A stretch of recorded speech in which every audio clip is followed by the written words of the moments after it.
ಕಡೆ ಅಮೆರಿಕದ ದಾಳಿ, ಇದಕ್ಕೆ ಪ್ರತಿಕಾರವಾಗಿ ಇರಾನ್ ಒಂದು ಹಿಟ್ ಲಿಸ್ಟ್ ಅನ್ನು ರೆಡಿ ಮಾಡಿಕೊಂಡಿದೆ. ಒಂದು 13 ಜನರನ್ನ ಟಾರ್ಗೆಟ್ ಮಾಡಿ, ಅದು ಯುರೋಪಿಯನ್ ಯೂನಿಯನ್, ಅಮೆರಿಕ ಮತ್ತು ಇಸ್ರೇಲ್ನ ಬೇರೆ ಬೇರೆ ನಾಯಕರ ಹೆಸರುಗಳನ್ನು ಟಾರ್ಗೆಟ್ ಮಾಡುವ ಮುಖಾಂತರ ಅವರನ್ನು ಹತ್ಯೆ ಮಾಡಬೇಕು, ಅವರನ್ನು ಮುಗಿಸಬೇಕು ಅಂತ ಇರಾನ್ನವರು ಆಲೋಚನೆ ಮಾಡ್ತಾ ಇದ್ದಾರೆ. ಹಾಗಾದರೆ ಆ ಹಿಟ್ ಲಿಸ್ಟ್ನಲ್ಲಿ ಯಾರ್ಯಾರಿದ್ದಾರೆ, ಏನು ಎತ್ತ, ಅದರ ಜೊತೆಗೆ IRGCಯ ಈ ಹಡಗು ಏನಿತ್ತು, IRGCಯ ಈ ಬೋಟ್ಗಳೇನಿತ್ತು, ಅದು ಹಡಗಿನ ಮೇಲೆ ದಾಳಿ ಮಾಡಿದ್ದರ ಪರಿಣಾಮವಾಗಿ 300ಕ್ಕೂ ಅಧಿಕ ಗುರಿಗಳನ್ನು ಟಾರ್ಗೆಟ್ ಮಾಡಿ ಅಮೆರಿಕಾದವರು ದಾಳಿ ಮಾಡಿದ್ದಾರೆ ಅಂತ ಹೇಳಿದೆ. ಹಾಗಾದರೆ ಇದಕ್ಕೆ ಪ್ರತಿಕಾರವಾಗಿ ಇರಾನ್ ಏನು ಹೇಳ್ತಾ ಇದೆ? ತೈಲ ಬೆಲೆಯಲ್ಲಿ ಮತ್ತೊಮ್ಮೆ ದರ ಏರಿಕೆಗಳಾಗುತ್ತಾ, ಏನಾಗ್ಬೋದು, ಎಲ್ಲವನ್ನು ಕೂಡ ಇವತ್ತಿನ DNAಯಲ್ಲಿ ಡೀಟೇಲ್ಸ್ ಆಗಿ ನೋಡ್ತಾ ಹೋಗೋಣ. ಪಶ್ಚಿಮ ಏಷ್ಯಾದಲ್ಲಿ ಮಹಾ ಸಂಘರ್ಷ ಮತ್ತೊಮ್ಮೆ ಶುರುವಾಗಿದೆ. ಎಲ್ಲರ ಲೆಕ್ಕಾಚಾರ ಏನಾಗಿತ್ತು, ಈ ಹಿಂದೆ ಅಮೆರಿಕ ಮತ್ತು ಇರಾನ್ ನಡುವೆ ಏನೇ ಕಿತ್ತಾಟಗಳಿರಲಿ, ಏನೇ ಯುದ್ಧಗಳಿರಲಿ, ಪರಮಾಣು ಕಾರ್ಯಕ್ರಮದ ವಿಚಾರದ ಬಗ್ಗೆ ಏನೇ ಮಾತುಕತೆಗಳು ಏನೇ ಇರಲಿ, ಜೂನ್ 17ನೇ ತಾರೀಕಿಗೆ ಆದಂತಹ ಈ ಮಾತುಕತೆ ಜಾಗತಿಕವಾಗಿ ಒಂದು ಶಾಂತಿ ನೆಲೆಸೋದಕ್ಕೆ ಒಂದು ಮೆಟ್ಟಿಲಾಗಿ ಕನ್ವರ್ಟ್ ಆಗುತ್ತೆ ಅಂತ ಎಲ್ಲರೂ ಕೂಡ ಅಂದುಕೊಂಡ್ರು. ಜೂನ್ 17ನೇ ತಾರೀಕು, ಒಂದು ತಿಂಗಳಾಗೋದಕ್ಕೆ ಇನ್ನೂ ಕೂಡ 4 ದಿನ ಬಾಕಿ ಇದೆ. ಇವತ್ತು ಜುಲೈ 13ನೇ ತಾರೀಕಲ್ಲಿದ್ದೀವಿ. ಒಂದು ವಾರದಿಂದಲೇ ಈ ಪ್ರತೀಕಾರದ ಮಾತುಗಳು, ಯುದ್ಧದ ಕಾರ್ಮೋಡಗಳು ಕವಿತಾ ಇದೆ. ಇದರ ಭಾಗವಾಗಿ ಏನಾಗ್ತಾ ಇದೆ ಅಂತ ಹೇಳಿದ್ರೆ, ಅಮೆರಿಕ ಒಂದು ಮೆಗಾ ಅಟ್ಯಾಕ್ ಮಾಡಿದೆ. ಯಾರ ಮೇಲೆ ಅಂತ ಹೇಳಿದ್ರೆ, ಅದು ಇರಾನ್ನ ಮೇಲೆ. ಅದು ಬೂಶೆಹರ್ ಆಗಿರ್ಬೋದು, ಅದಾದ ನಂತರ ಅಬ್ಬಾಸ್ ಬಂದರ್ ಆಗಿರ್ಬೋದು, ವೇಷ್ಮ್ ದ್ವೀಪ ಆಗಿರ್ಬೋದು, ಯಾವ್ಯಾವ ಆಯಾಕಟ್ಟಿನ ಪ್ರದೇಶಗಳು, IRGCಯ ಕೇಂದ್ರಗಳು, ಡ್ರೋನ್ ಸಂಗ್ರಹಣಾ ಕೇಂದ್ರಗಳು, ಕ್ಷಿಪಣಿ ಉಡಾವಣಾ ಕೇಂದ್ರಗಳಿದೆ. ಅದಾದ ನಂತರ IRGCಯ ದೋಣಿಗಳು ಎಲ್ಲವನ್ನೂ ಕೂಡ ಕೇಂದ್ರೀಕರಿಸಿಕೊಂಡು ಯಾರು ದಾಳಿ ಮಾಡೋ ಪ್ರಯತ್ನವನ್ನು ಮಾಡ್ತಾ ಇದ್ದಾರೆ? ಇದೇ ಅಮೆರಿಕ ದಾಳಿ ಮಾಡ್ತಾ ಇರೋದು. ಬಂದರ್ ಅಬ್ಬಾಸ್ ಆಗಿರ್ಬೋದು, ಜಾಸ್ಕ್ ಆಗಿರ್ಬೋದು, ಸಿರಾಕ್ ಆಗಿರ್ಬೋದು, ವೇಷ್ಮ್ ದ್ವೀಪ ಎಲ್ಲವನ್ನೂ ಕೂಡ ಗುರಿಯಾಗಿಸಿಕೊಂಡು ಯಾರು ದಾಳಿ ಮಾಡ್ತಾ ಇರೋದು? ಅಮೆರಿಕಾದವರು ದಾಳಿ ಮಾಡ್ತಾ ಇದ್ದಾರೆ. ಇದಕ್ಕೆ ಕಾರಣ ಏನು ಅಂತ ಹೇಳಿದ್ರೆ, ಅದೇ 3 ಹಡಗಿನ ಮೇಲೆ ದಾಳಿ ಮಾಡೋದು. ನೀವು 3 ಹಡಗು ಒಂದು ಅಮೆರಿಕಾಗೊಂದು ನೆಪ ಸಿಕ್ಕಂಗಷ್ಟೇ. ಆ ದಾಳಿಯನ್ನು ನಿಲ್ಲಿಸುವ ಇರಾದೆ ಅಮೆರಿಕಕ್ಕೂ ಕೂಡ ಇರಲಿಲ್ಲ ಅನ್ಸುತ್ತೆ. ಯಾಕಂದರೆ ಇದನ್ನು ದೀರ್ಘಕಾಲದ ತೆಗೆದುಕೊಂಡು ಹೋಗಬೇಕು ಎನ್ನುವಂಥ ಆಲೋಚನೆ ಡೊನಾಲ್ಡ್ ಟ್ರಂಪ್ ಅವ್ರಿಗೆ ಇತ್ತೇನೋ. ಒಂದು ಮಧ್ಯಂತರ ಚುನಾವಣೆ ಬರ್ತಾ ಇದೆ ಅಮೆರಿಕಾದಲ್ಲಿ. ಆ ಚುನಾವಣೆಯ ಕಾರಣಕ್ಕಾಗಿ ನೋಡಿ, ನಾನು ಮಾತುಕತೆಯನ್ನು ನಡೆಸ್ತಾ ಇದ್ದೀನಿ, ಮಾತುಕತೆಯ ಮುಖಾಂತರ ಒಂದು ಶಾಂತಿ ಬಯಸ್ತಾ ಇದ್ದೀನಿ ಅಂತ ಯಾರು ಹೇಳೋ ಪ್ರಯತ್ನವನ್ನು ಮಾಡಿದ್ರು?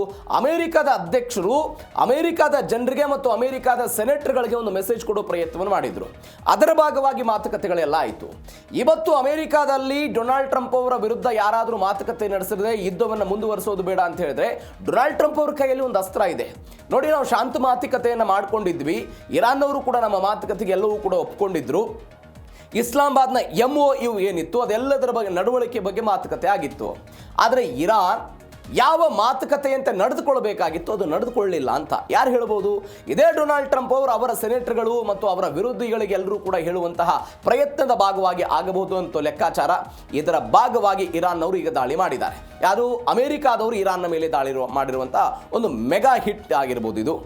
ಇರಾನ್ನ ಬೇರೆ ಬೇರೆ ಪ್ರದೇಶಗಳನ್ನು ಗುರಿಯಾಗಿಸಿಕೊಂಡು ಇಂಥದ್ದೊಂದು ದಾಳಿ ಆಯಿತು. ನಾನು ನಿನ್ನೆಯೂ ಕೂಡ ಹೇಳಿದೆ, 3 ದಿನಗಳಲ್ಲಿ 300ಕ್ಕೂ ಹೆಚ್ಚು ಗುರಿಗಳನ್ನು ಟಾರ್ಗೆಟ್ ಮಾಡಿದರು. 140 ಮಿಲಿಟರಿ ತಾಣಗಳನ್ನು ಧ್ವಂಸ ಮಾಡಿದ್ದಾರೆ. ಯುದ್ಧ ಶುರುವಾದ ಇಲ್ಲಿ ತನಕ 3000 ಗುರಿಗಳನ್ನು ಧ್ವಂಸ ಮಾಡೋ ಪ್ರಯತ್ನವನ್ನು ಅಮೆರಿಕ ಇರಾನ್ನ ವಿರುದ್ಧ ಮಾಡಿದ್ದನ್ನು ನಾವೆಲ್ಲ ನೋಡ್ತಾ ಇದ್ದೀವಿ. ಎಲ್ಲದರ ಕಾರಣಕ್ಕಾಗಿ ಉಭಯ ದೇಶಗಳ ನಡುವೆ ಮತ್ತೊಮ್ಮೆ ಯುದ್ಧದ ಕಾರಮೋಡ ಕವಿದಿದೆ. ನೀವು ಯುದ್ಧ, ನಾನು ಮೊನ್ನೆಯೂ ಕೂಡ ಹೇಳಿದೆ, ಯಾವ ಯುದ್ಧ ಇರಾನ್ ಮತ್ತು ಅಮೆರಿಕದ ನಡುವೆ ಮಾತ್ರ ನಡೆಯುತ್ತೆ ಅಂತ ನಾವು ಏನು ಅನ್ಕೊಳ್ತೀವಿ, ಅದರ ಪರಿಣಾಮವನ್ನು ಇಡೀ ಜಗತ್ತು ಎದುರಿಸುತ್ತೆ ಅಂತ. ಈಗ ಅಮೆರಿಕಾದ ವಾದ ಅಥವಾ ಅಮೆರಿಕಾದ ರಾಜತಾಂತ್ರಿಕರು, ಅಲ್ಲಿಯ ಉಪಾಧ್ಯಕ್ಷರು ಅಥವಾ ಬೇರೆ ಬೇರೆ ನಾಯಕರ ವಾದ ಏನಿತ್ತು ಅಂತ ಹೇಳಿದ್ರೆ, ಈ ಹಿಂದೆ ಅಮೆರಿಕ ಇರಾಕ್ ವಿರುದ್ಧ ಸುದೀರ್ಘ 8 ವರ್ಷಗಳ ಕಾಲ ಯುದ್ಧವನ್ನು ಮಾಡಿ ತನ್ನ ಸೇನೆಯನ್ನು ತೆಗೆದುಕೊಂಡು ಹೋಗಿ ಬೇರೆ ಬೇರೆ ಕಾರಣಕ್ಕಾಗಿ ಸೋತು ಸುಣ್ಣವಾಗಿ, ಅಂದರೆ ಯುದ್ಧದಲ್ಲಿ ಗೆದ್ದಿದ್ರೂ ಕೂಡ ಆರ್ಥಿಕವಾಗಿ ಸೋತು ಸುಣ್ಣ ಹೋಗಿದ್ದನ್ನು ನಾವೆಲ್ಲ ನೋಡ್ತಾ ಇದ್ದೀವಿ. ಅಮೆರಿಕಾಗೆ ಇವತ್ತು ಅಂಥದ್ದೊಂದು ಯುದ್ಧ ಬೇಡ. ವಿಯೆಟ್ನಾಂನ ವಿರುದ್ಧ ಆಗಿರುವಂಥ ಯುದ್ಧದ ಪರಿಪಾಠವನ್ನು ಅಮೆರಿಕ ಗೊತ್ತಿದೆ. ಇವತ್ತು ಒನ್ಸ್ ಅಗೇನ್ ಅಂಥದ್ದು ಪರಿಪಾಠ ನಮಗೆ ಇರಾನ್ ವಿರುದ್ಧ ಬೇಡ ಅಂತ ಅಲ್ಲಿಯ ನಾಯಕರುಗಳೆಲ್ಲ ಮಾತನಾಡ್ತಾ ಇದ್ದಾಗಲೂ ಕೂಡ ಡೊನಾಲ್ಡ್ ಟ್ರಂಪ್ ಅವರ ಆಲೋಚನೆ ಬೇರದ್ದೇ ದಿಕ್ಕಿನಲ್ಲಿ ಹೋಗ್ತಾ ಇದೆ. ಅವರು ಮೊದಲು ಮಾತುಕತೆ ಅಂತ ಹೇಳಿದ್ರು, ಅದಾದ ನಂತರ ಯುದ್ಧದ ಕಾರಣಕ್ಕಾಗಿ ಹೋಗಿದ್ದನ್ನು ನೋಡ್ತಾ ಇದ್ದೀವಿ. ಯುದ್ಧವನ್ನ ಪದೇ ಪದೇ ಆಗ್ತಾ ಇರೋದನ್ನು ನೋಡ್ತಾ ಇದ್ದೀವಿ. ಈ ಕಾರಣಕ್ಕಾಗಿ ಅಮೆರಿಕ ಇರಾನ್ನ ಮೇಲೆ ಇಂಥದ್ದೊಂದು ದಾಳಿಯನ್ನು ಮಾಡ್ತಾ ಇದೆ. ಇದಕ್ಕೆ ಪ್ರತಿಕಾರವಾಗಿ ಹಾಗಾದ್ರೆ ಇರಾನ್ ಸುಮ್ಮನೆ ಕೂತಿದೆಯಾ? ಖಂಡಿತ ಸುಮ್ಮನೆ ಕೂತಿಲ್ಲ. ಇದಕ್ಕೆ ಪ್ರತಿಕಾರವಾಗಿ ಇರಾನ್ ಕೂಡ ಟಾರ್ಗೆಟ್ ಮಾಡೋ ಪ್ರಯತ್ನವನ್ನು ಮಾಡ್ತಿದೆ. ಇರಾನ್ನಿಂದಲೂ ಕೂಡ ಭೀಕರ ದಾಳಿ ಆಗಿದೆ, ಪ್ರತಿದಾಳಿ ಆಗಿರೋದು. ಎಲ್ಲೆಲ್ಲಿ? ಜೋರ್ಡಾನ್ನ ಪ್ರಿನ್ಸ್ ಹಸನ್ ಏರ್ಬೇಸ್ನ ಮೇಲೆ ದಾಳಿ ಆಯಿತು. ಡ್ರೋನ್ ಹ್ಯಾಂಗರ್ಗಳ ಹಾನಿಯಾಗಿದೆ. ಕುವೈತ್ನ ಗಡಿ ಪೋಸ್ಟ್ಗಳು, ಕುವೈತ್ನ ಆಯಿಲ್ ಕಂಪನಿಯ ತೈಲ ಬಾವಿ ಮೇಲೆಲ್ಲ ಕ್ಷಿಪಣಿ ದಾಳಿಯಾಗಿದೆ. UAE ಒಡೆತನದ ವಾಣಿಜ್ಯ ಹಡಗಿನ ಮೇಲೆ ದಾಳಿಯಾಗಿದೆ. ನೌಕೆಗಳೆಲ್ಲ ಭಸ್ಮ ಆಗಿದೆ.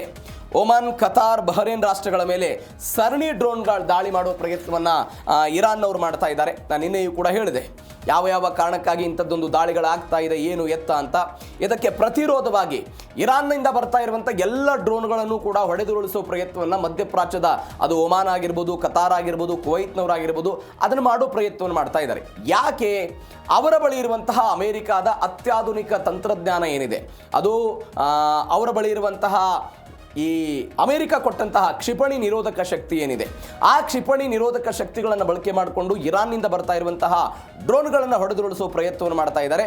ಬಟ್ ಅಮೆರಿಕಾದ ಕಾರಣಕ್ಕಾಗಿ ಮಧ್ಯಪ್ರಾಚ್ಯದ ಮೇಲೆ ಇಂಥದ್ದೊಂದು ದಾಳಿ ಆಗ್ತಾ ಇದೆ.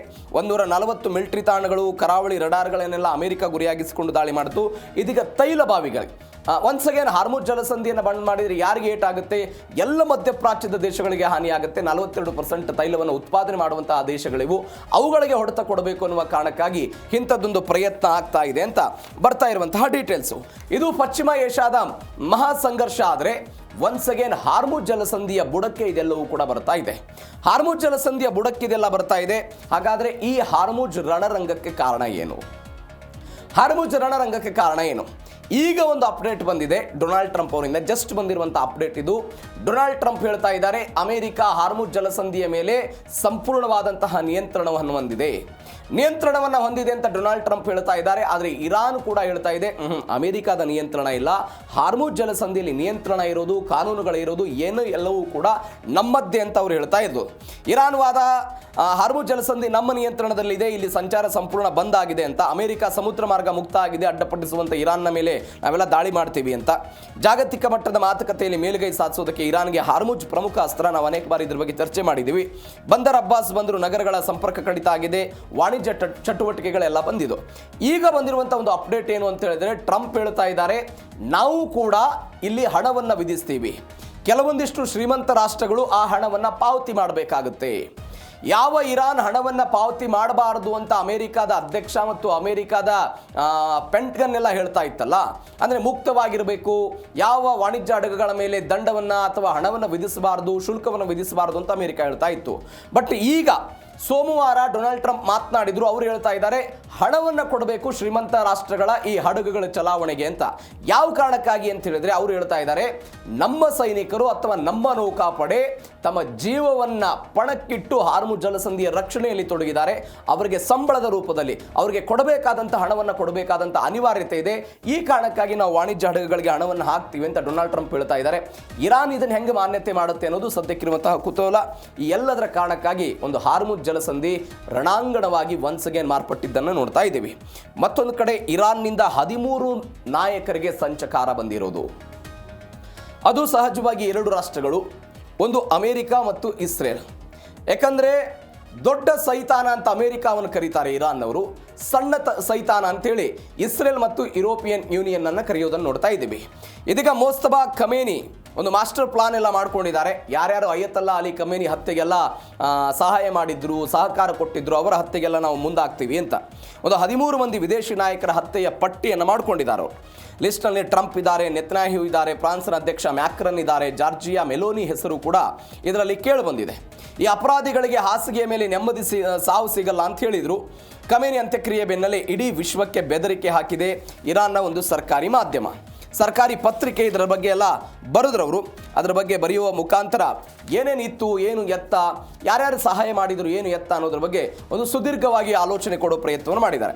ನೀವು ನೋಡಿ, ಡೊನಾಲ್ಡ್ ಟ್ರಂಪ್ ಅಮೆರಿಕದ ಅಧ್ಯಕ್ಷರು ಇರಾನ್ನ ಅಸ್ತಿತ್ವವನ್ನು ಒಪ್ತಾ ಇಲ್ಲ, ಇರಾನ್ ವಿರುದ್ಧ ದಾಳಿ ಮಾಡೋದಕ್ಕೆ ಬರ್ತಾ ಇದ್ದಾರೆ. ಮಾರ್ಕ್ ರೂಬಿಯೋ ವಿದೇಶಾಂಗ ಕಾರ್ಯದರ್ಶಿ, ಇರಾನ್ ಸರ್ಕಾರದ ವಿರುದ್ಧ ಅತ್ಯಂತ ಕಠಿಣ ನಿಲುವನ್ನು ಹೊಂದಿರುವಂತಹ ವ್ಯಕ್ತಿ ಇವರು, ಅವರ ಹೆಸರು ಕೂಡ ಇದರಲ್ಲಿದೆ. ಫೀಟ್ ಹೆಕ್ಸೆತ್ ಅಮೆರಿಕದ ರಕ್ಷಣಾ ಸಚಿವ. ಹಮಾಸ್, ಹೆಜ್ಬುಲ್ಲಾ, ಹೌತಿ, ಯಮನ್ನ ಹೌತಿ ಇವರೆಲ್ಲರ ವಿರುದ್ಧವೂ ಕೂಡ ಅವರನ್ನು ಹತ್ತಿಕ್ಕಬೇಕು. ಇಸ್ರೇಲ್ಗೆ ಆಗ್ತಾ ಇರುವಂತಹ ಈ ಭದ್ರತೆಯ ಆತಂಕ ಏನಿದೆ ಅದನ್ನು ಕಡಿಮೆ ಮಾಡಬೇಕು ಅನ್ನೋ ಕಾರಣಕ್ಕಾಗಿ ಅವರು ಕೆಲಸ ಮಾಡ್ತಾ ಇದ್ದಾರೆ. ಇಸ್ರೇಲ್ಗೆ ಅಗತ್ಯ ಇರುವಂತಹ ಅತ್ಯಾಧುನಿಕ ಶಸ್ತ್ರಾಸ್ತ್ರಗಳು, ಮಿಲಿಟರಿ ಸಹಾಯವನ್ನು ಎಲ್ಲವನ್ನು ಕೂಡ ಈ ಹೆಕ್ಸೆತ್ ಕೊಡ್ತಾ ಇದ್ದಾರೆ. ಈ ಕಾರಣಕ್ಕಾಗಿ ಅವರನ್ನು ಟಾರ್ಗೆಟ್ ಮಾಡ್ತಿದ್ದಾರೆ. ಮೂರನೇದ್ದು ಮೈಕ್ ವಾಲ್ಟ್, ರಾಷ್ಟ್ರೀಯ ಭದ್ರತಾ ಸಲಹೆಗಾರ ಇವರು, ಅಮೆರಿಕದ್ದು ಮಾಜಿ ಮಿಲಿಟರಿ ಅಧಿಕಾರಿ. ಅಮೆರಿಕದ ಭದ್ರತಾ ಕಾರ್ಯತಂತ್ರಗಳನ್ನು ಇವರು ರೂಪಿಸ್ತಾರೆ. ಹೀಗಾಗಿ ಇವರ ಹೆಸರನ್ನು ಕೂಡ ಇದರಲ್ಲಿ ಉಲ್ಲೇಖ ಮಾಡಲಾಗ್ತಾ ಇದೆ. ಇದೀಗ ಅವರ ಆಲೋಚನೆ ಏನು ಅಂತ ಹೇಳಿದ್ರೆ, ನಮ್ಮ ನಾಯಕನನ್ನು ಇವರೆಲ್ಲ ಹೊಡೆದುರುಳಿಸಿದ್ದಾರೆ, ಯಾವ ಕಾರಣಕ್ಕೂ ಇವರು ಯಾರ್ಯಾರು ಪ್ಲಾನ್ ಮಾಡಿದ್ದಾರೆ ನಮ್ಮ ವಿರುದ್ಧ ಒಂದು ಷಡ್ಯಂತ್ರ ಮಾಡೋದಕ್ಕೆ, ನಾಯಕರನ್ನು ಹೊಡೆದುರುಳಿಸೋದಕ್ಕೆ, ಅವರನ್ನು ನಾವು ಮುಗಿಸಬೇಕು ಅನ್ನುವಂಥ ಆಲೋಚನೆಯಲ್ಲಿದ್ದಾರೆ. ಹಾಗಾದರೆ ಯಾರ್ಯಾರು ಲಿಸ್ಟ್ ಇದೆ, ಯಾರ್ಯಾರು ಇದ್ದಾರೆ 13 ಜನ, ಡೀಟೇಲ್ಸ್ ಆಗಿ ನೋಡ್ತಾ ಹೋಗೋಣ ಅವ್ರ ಬಗ್ಗೆ. ಯಾರ್ಯಾರು ಇದ್ದಾರೆ? ಒಂದು, ಅಮೇರಿಕಾದಿಂದ ಡೊನಾಲ್ಡ್ ಟ್ರಂಪ್ ಅವರು ಇರೋದು. ಅಮೇರಿಕಾದ ಅಧ್ಯಕ್ಷರು, ನಾನು ಅವಾಗಲೇ ಹೇಳಿದೆ ಇವರನ್ನು ಮುಗಿಸ್ಬೇಕು ಅಂತ. ಹಿಂದೆ 2020ರಲ್ಲಿ ಅಂಥದ್ದೊಂದು ಪ್ರಯತ್ನ ಆಗಿತ್ತು. ಈಗ ಒನ್ಸ್ ಅಗೇನ್ ಮಾರ್ಕ್ ರುಬಿಯೋ ಹೆಸರಿದೆ, ಫೀಟ್ ಎಕ್ಸೆತ್ ಹೆಸರಿದೆ, ಮೈಕ್ ವಾಲ್ಟ್ ಹೆಸರಿದೆ, ಅಮೆರಿಕದ ರಾಷ್ಟ್ರೀಯ ಭದ್ರತಾ ಸಲಹೆಗಾರು. ಇಸ್ರೇಲ್ನ ನಾಯಕರು ಯಾರ್ಯಾರು ಅಂತ ನೋಡ್ತಾ ಹೋಗೋದಾದರೆ, ಬೆಂಜಮಿನ್ ನೆತನ್ಯಾಹು ಅವರ ಹೆಸರಿದೆ. ಅದಾದ ನಂತರ ಡೇವಿಡ್ ಬಾರ್ನಿ ಅವರ ಹೆಸರಿದೆ. ಹರ್ಜಿ ಹಲೀವಿ ಇವರು ಇಸ್ರೇಲ್ ರಕ್ಷಣಾ ಪಡೆಗಳ ಮುಖ್ಯಸ್ಥರು. ನೀವು ನೋಡ್ತಾ ಇರೋದು ಅಮೆರಿಕದ್ದು. ಅದಾದ ನಂತರ ಇಸ್ರೇಲ್ ನಾಯಕರ ಪಟ್ಟಿಯು ಕೂಡ ಇದರಲ್ಲಿದೆ. ಇವರೆಲ್ಲರೂ ಕೂಡ ನಾವು ಮುಗಿಸಬೇಕು ಎನ್ನುವಂಥ ಆಲೋಚನೆಯಲ್ಲಿದ್ದಾರೆ.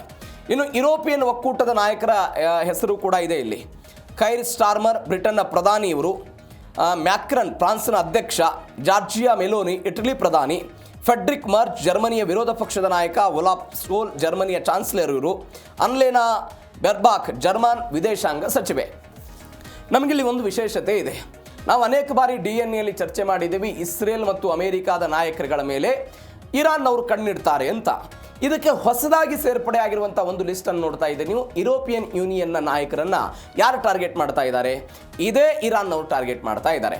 ಯಾವ ಕಾರಣಕ್ಕಾಗಿ ಯುರೋಪಿಯನ್ ಯೂನಿಯನ್ನನ್ನು ಟಾರ್ಗೆಟ್ ಮಾಡ್ತಾ ಇರೋದು? ಸ್ವಲ್ಪ ಇತಿಹಾಸಕ್ಕೆ ಹೋಗೋಣ. 1941ರಲ್ಲಿ ಒಂದು ಬೆಳವಣಿಗೆ ಆಯಿತು. ಬ್ರಿಟನ್ ಇರಾನ್ನ ಮೇಲೆ ದಾಳಿ ಮಾಡುತ್ತೆ. ಬ್ರಿಟನ್ ಇರಾನ್ನ ಮೇಲೆ ದಾಳಿ ಮಾಡಿ ಇರಾನ್ನಲ್ಲಿ ಅವತ್ತು ಆಡಳಿತ ನಡೆಸ್ತಾ ಇದ್ದಂತಹ ರಾಜನನ್ನ ಪದಚ್ಯುತಿಗೊಳಿಸಿತು. ಯಾವುದು? ಇದೇ ಬ್ರಿಟನ್ ಮಾಡಿತ್ತು, ಪಾಶ್ಚಿಮಾತ್ಯ ದೇಶ.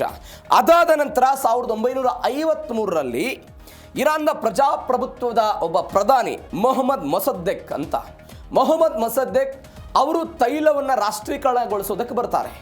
ಈ ತೈಲವನ್ನು ರಾಷ್ಟ್ರೀಕರಣಗೊಳಿಸಿದ್ದಕ್ಕೆ ಬಂದಿದ್ದಕ್ಕೆ ಅಮೆರಿಕ ಮತ್ತು ಪಾಶ್ಚಿಮಾತ್ಯ ದೇಶಗಳು ಸೇರಿಕೊಂಡು ಅವರ ಸರ್ಕಾರವನ್ನು ಕೂಡ ಉರುಳಿಸೋ ಪ್ರಯತ್ನವನ್ನು ಮಾಡಿದರು. ಈ ಸೇಡು ಏನಿದೆ ಇರಾನ್ಗೆ 1953ರಿಂದ ಇಲ್ಲಿಯ ತನಕವೂ ಕೂಡ ಒಂದು ಪ್ರಯತ್ನವನ್ನು ಮಾಡ್ತಾ ಇದೆ. ಅವತ್ತು ಯಾರ್ಯಾರು ಕಾರ್ಯಾಚರಣೆ ಮಾಡಿದ್ರು? ಬ್ರಿಟನ್ನ MI6 ಮತ್ತು ಅಮೆರಿಕಾದ CIA ಇವರು ಜಂಟಿಯಾಗಿ ಕೆಲಸವನ್ನು ಮಾಡಿ ಇರಾನ್ನ ಪ್ರಜಾಪ್ರಭುತ್ವ ಸರ್ಕಾರವನ್ನು ಉರುಳಿಸೋ ಪ್ರಯತ್ನವನ್ನು ಮಾಡಿದ್ರು. ಅವತ್ತು ಒಂದು ಬೆಳವಣಿಗೆ ಆಯಿತು. ಇದಾದ ನಂತರ 1979ರಲ್ಲಿ ಇಸ್ಲಾಮಿಕ್ ಕ್ರಾಂತಿ ಇರಾನ್ನಲ್ಲಿ ಆಯ್ತಲ್ಲ. ಈ ಇಸ್ಲಾಮಿಕ್ ಕ್ರಾಂತಿ ಆದ ನಂತರ ಶಾ ರಾಜಪ್ರಭುತ್ವ ಅಮೆರಿಕ ಮತ್ತು ಯುರೋಪ್ ರಾಷ್ಟ್ರಗಳೊಂದಿಗೆ ಅತ್ಯುತ್ತಮವಾದಂತಹ ಸಂಬಂಧವನ್ನು ಹೊಂದಿತ್ತು 79ಕ್ಕಿಂತ ಮೊದಲು. 79ರಲ್ಲಿ ಅಯತುಲ್ಲಾ ರಹುಲ್ಲಾ ಖಮೇನಿ ಅಧಿಕಾರಕ್ಕೆ ಬಂದ ನಂತರ ಅದು ಧಾರ್ಮಿಕ ಸರ್ಕಾರ ಆಯಿತು. ಧಾರ್ಮಿಕ ಸರ್ಕಾರ ಬಂದ ನಂತರ ಅವರು ಹೇಳಿದರು ಅಮೆರಿಕ ದೊಡ್ಡ ಸೈತಾನ, ಯುರೋಪಿಯನ್ ಶಕ್ತಿಗಳೆಲ್ಲವೂ ಕೂಡ ಸಣ್ಣ ಸೈತಾನ ಅಂತ. ಅಲ್ಲಿಂದ ಈ ಕಿತ್ತಾಟ ಶುರುವಾಗೋದಕ್ಕೆ ಶುರುವಾಯಿತು. ಇದಾದ ನಂತರ ಜರ್ಮನಿ ಮತ್ತು ಫ್ರಾನ್ಸ್ 1980ರಲ್ಲಿ ಇರಾಕ್ ಮತ್ತು ಇರಾನ್ನ ನಡುವೆ ಯುದ್ಧ ಆಯ್ತಲ್ಲ. ಈ ಇರಾಕ್ ಮತ್ತು ಇರಾನ್ನ ನಡುವೆ ಯುದ್ಧ ಆದಂತಹ ಸಮಯದಲ್ಲಿ ಜರ್ಮನಿ ಮತ್ತು ಫ್ರಾನ್ಸ್ ಸದ್ದಾಂ ಹುಸೇನ್ ಅವರಿಗೆ ಸಹಾಯ ಮಾಡ್ತಾರೆ. ಯಾರ ವಿರುದ್ಧ? ಇರಾನ್ನ ವಿರುದ್ಧ ಸದ್ದಾಂ ಹುಸೇನ್ ಅವರಿಗೆ ಬೇಕಾದಂಥ ಶಸ್ತ್ರಾಸ್ತ್ರಗಳು, ಅವರಿಗೆ ಬೇಕಾದಂಥ ಹಣದ ವ್ಯವಸ್ಥೆ, ರಾಸಾಯನಿಕ ಶಸ್ತ್ರಾಸ್ತ್ರಗಳ ತಂತ್ರಜ್ಞಾನ ಎಲ್ಲವನ್ನೂ ಕೂಡ ಕೊಡೋ ಪ್ರಯತ್ನವನ್ನು ಮಾಡಿದರು. ಅಲ್ಲಿಂದ ಮತ್ತೆ ಒನ್ಸ್ ಅಗೇನ್ ಇರಾನ್ ಮತ್ತು ಯುರೋಪಿಯನ್ ಯೂನಿಯನ್ಗಳ ನಡುವೆ ದ್ವೇಷ ಕಾರೋದಕ್ಕೆ ಶುರುವಾಯಿತು. ಎಲ್ಲಕ್ಕಿಂತ ಹೆಚ್ಚಾಗಿ ಒಂದು ಮಹತ್ವದ ಬೆಳವಣಿಗೆ 2015ರಲ್ಲಿ ಆಗುತ್ತೆ. ಯಾವ ಕಾರಣಕ್ಕಾಗಿ ಅಂತ ನಾವು ಅನೇಕ ಬಾರಿ ನೋಡಿದ್ದೀವಿ. ಅಮೆರಿಕದ ಅಧ್ಯಕ್ಷ ಬರಾಕ್ ಒಬಾಮಾ ಮತ್ತು ಯುರೋಪಿಯನ್ ಅಂದರೆ ಪಾಶ್ಚಿಮಾತ್ಯ ದೇಶಗಳು ಸೇರಿಕೊಂಡು ಬಂದು ಯಾವ ಕಾರಣಕ್ಕೂ ಕೂಡ ಇವರು ಪರಮಾಣು ಕಾರ್ಯಕ್ರಮವನ್ನು ಮುಂದುವರಿಸಬಾರದು, ತಮ್ಮ ಬಳಿ ಇರುವಂಥ ಯುರೇನಿಯಮನ್ನು ಹಸ್ತಾಂತರ ಮಾಡಬೇಕು ಅಂತ ಪರಮಾಣು ನಿಷೇಧ ಒಪ್ಪಂದ ಆಯ್ತಲ್ಲ. ಇರಾನ್, ಯುರೋಪಿಯನ್ ಯೂನಿಯನ್, ಅಮೆರಿಕ, ರಷ್ಯಾದ ಮಧ್ಯಸ್ಥಿಕೆ ಅವೆಲ್ಲವೂ ಆದ ನಂತರ ಅವತ್ತಿನಿಂದ ಮತ್ತಷ್ಟು ದ್ವೇಷ ಕಾರೋದಕ್ಕೆ ಇರಾನ್ ಮತ್ತು ಯುರೋಪಿಯನ್ ದೇಶಗಳ ನಡುವೆ ಶುರುವಾಯಿತು. ಇವತ್ತು ಆ ದೇಶದ ನಾಯಕರುಗಳನ್ನು ಪಟ್ಟಿ ಮಾಡಿ ನಿಮ್ಮನ್ನೂ ಕೂಡ ನಾವು ಉಳಿಸೋದಿಲ್ಲ ಅಂತ. ಯಾಕಂದರೆ 2000ನೇ ಇಸ್ವಿ ಆದ ನಂತರ ಇರಾನ್ನವರು ರಹಸ್ಯವಾಗಿ ಪರಮಾಣು ಕಾರ್ಯಕ್ರಮಕ್ಕೆ ಮುಂದೆ ಬರ್ತಾರೆ. ಅದನ್ನು ಪತ್ತೆ ಹಚ್ಚಿದವರು ಯಾರು? ಇದೇ ಎಲ್ಲ ಯುರೋಪಿಯನ್ ಯೂನಿಯನ್ ಬೇರೆ ಬೇರೆ ದೇಶಗಳೆಲ್ಲ ಪತ್ತೆ ಹಚ್ಚಿ ಅದರ ವಿರುದ್ಧ ಹೋರಾಟ ಮಾಡೋದಕ್ಕೆ ಪ್ರಯತ್ನವನ್ನು ಪಡ್ತಾರೆ. ಹೀಗಾಗಿ ಸಹಜವಾಗಿ ಯುರೋಪಿಯನ್ ಯೂನಿಯನ್ನ ವಿರುದ್ಧ ಒಂದು ಇರಾನ್ನ ಸೇಡ್ ಇದೆ. ಆ ಸೇಡನ್ನು ಇದೀಗ ಲಿಸ್ಟ್ ಮುಖಾಂತರ ಬ್ರಿಟನ್ನ ಪ್ರಧಾನಿ, ಫ್ರಾನ್ಸ್ನ ಅಧ್ಯಕ್ಷರು, ಇಟಲಿ ಪ್ರಧಾನಿ, ಜರ್ಮನಿಯ ವಿರೋಧ ಪಕ್ಷದ ನಾಯಕ, ಜರ್ಮನ್ ಚಾನ್ಸಲರು, ಜರ್ಮನಿ ವಿದೇಶಾಂಗ ಸಚಿವರು ಇವರ ಹಿಟ್ ಲಿಸ್ಟನ್ನು ಹೆಸರಲ್ಲಿ ಸೇರಿಸಿದ್ದಾರೆ. ನೋಡೋಣ ಏನಾಗುತ್ತೆ ಅಂತ. ಮತ್ತೊಂದು ಕಡೆ ಭಾರತಕ್ಕೆ ತೈಲ ಸಂಕಷ್ಟ, ದರ ಏರಿಕೆಯ ಭೀತಿ. ಮೊನ್ನೆ ನೋಡಿದ್ವಿ ಹಾರ್ಮುಜ್ ಜಲಸಂಧಿ ಅನ್ನೋದು ಬಂದಾದರೆ ಭಾರತ ಸೇರಿದಂತೆ ಜಗತ್ತಿನ ಬೇರೆ ಬೇರೆ ದೇಶಗಳಿಗೆ ಹೆಂಗೆ ಹೊಡೆತ ಬೀಳುತ್ತೆ ಅಂತ. ಒಂದು 85% ನಾವೆಲ್ಲ ತೆಗೆದುಕೊಂಡ್ಬರ್ತೀವಿ. $79 ಬ್ರೆಂಟ್ ಕ್ರೂಡ್ ದರ ಎಲ್ಲ ಏರಿಕೆ ಆಗಿದೆ. 85% ತೈಲ ಅವಲಂಬನೆ ಮಧ್ಯಪ್ರಾಚ್ಯದ ಮೇಲಿದೆ. ಪೂರೈಕೆಯಲ್ಲಿ ವ್ಯತ್ಯಯ ಆಗ್ತಾ ಇದೆ. ಸಾರಿಗೆ ವೆಚ್ಚ ಹೆಚ್ಚಳದಿಂದ ಅಂದರೆ ಕೇಫ್ ಆಫ್ ಗುಡ್ ಹೋಪ್ನ ಮುಖಾಂತರ ನಾವೆಲ್ಲ ಬರಬೇಕಾದಂಥ ಅನಿವಾರ್ಯತೆ ಬರುತ್ತೆ. ಅಲ್ಲಿ ಕೇಫ್ ಆಫ್ ಗುಡ್ ಹೋಪ್ನಿಂದ ಬರಬೇಕಾದಂಥ ಅನಿವಾರ್ಯತೆ ಬಂದಾಗ 10-15 ದಿನಗಳ ಕಾಲ ಪ್ರಯಾಣ ಜಾಸ್ತಿ ಆಗುತ್ತೆ. ಕಿಲೋಮೀಟರ್ಗಳ ಅದೆಲ್ಲವೂ ಕೂಡ ಹೆಚ್ಚಳ ಆಗೋದಕ್ಕೆ ಶುರುವಾಗುತ್ತೆ. ವಿಮೆ ಹಣ ಹೆಚ್ಚಳ ಆಗುತ್ತೆ. ಸಹಜವಾಗಿ ನಮಗೆ ಖರೀದಿ ಮಾಡುವಂತಹ ಸಮಯದಲ್ಲಿ ಡಾಲರನ್ನು ಕೂಡ ನಾವು ಹೆಚ್ಚು ಕೊಟ್ಟು ಖರೀದಿ ಮಾಡಬೇಕಾದಂಥ ಅನಿವಾರ್ಯತೆ ಬರುತ್ತೆ. ಷೇರು ಮಾರುಕಟ್ಟೆಯಲ್ಲಿ ಎಲ್ಲ ತಲ್ಲಣ ಆಗಿದ್ದನ್ನು ನೋಡ್ತಾ ಇದ್ದೀವಿ. ಇದು ತೈಲ ಬೆಲೆಯಲ್ಲಿ ಹಾರ್ಮುಜ್ ಜಲಸಂಧಿಯಿಂದ ಆಗಬಹುದಾದಂಥ ಬೆಳವಣಿಗೆ. ಹಾಗಾದರೆ ಏನಾಗುತ್ತೆ ಇರಾನ್ ಮತ್ತು ಅಮೆರಿಕಾದ ನಡುವೆ ಈ ಕದನ ಕಾಳಗ ಅನ್ನೋದನ್ನು ನೋಡೋಣ.